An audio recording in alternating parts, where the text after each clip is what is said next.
స్థానిక modern roof ప్రభుత్వ junior కళాశాలలో ఏర్పాటు చేసిన డొక్కా సీతమ్మ మధ్యాహ్నం భోజనం పథకాన్ని రాష్ట్ర పర్యాటక సాంస్కృతిక సినిమాటోగ్రఫీ శాఖల మంత్రి కందుల దుర్గేష్ జిల్లా కలెక్టర్ పి ప్రశాంతితో కలిసి ప్రారంభించారు.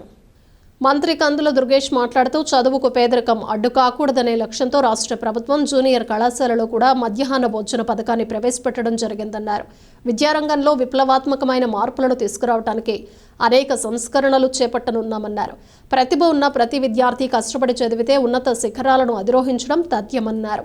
ప్రస్తుత సమాజంలో 60% నుండి 100% మార్కులు ప్రామాణికంగా మారాయన్నారు.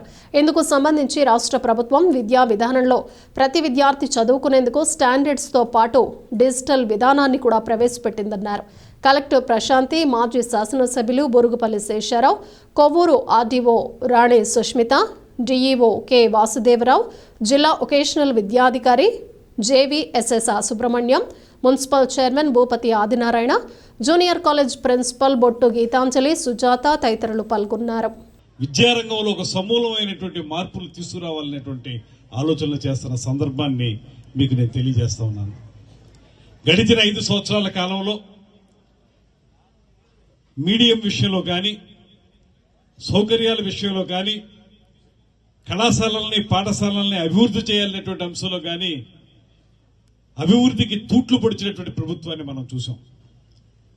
రకరకాల తప్పుడు జీవోలతోటి 3వ క్లాసు నుంచే హై స్కూల్ అన్నారు.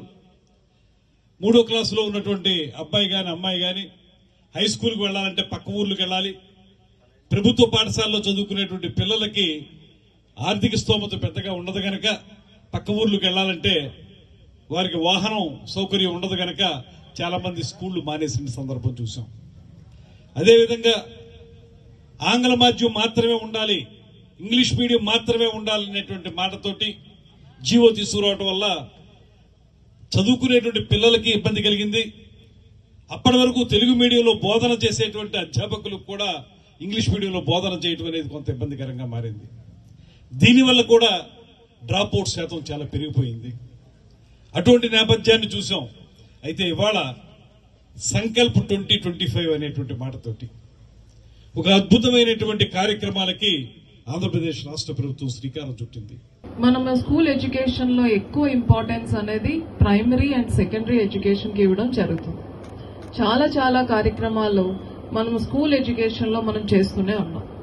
బట్ ఇప్పుడు గత 6 months గా చూసుకుంటే సంకల్ప్ 2025 అనే ఒక ప్రోగ్రాంతో ఏవైతే కార్యక్రమాలు మనము స్కూల్ స్థాయిలో చేస్తూ మంచి రిజల్ట్స్ ని మనం తీసుకొచ్చామో అది యాజ్ ఇట్ ఈస్ గా మనం ఇంటర్మీడియట్ ఎడ్యుకేషన్ లో కూడా అమలు చేయడం అనేది జరుగుతుంది.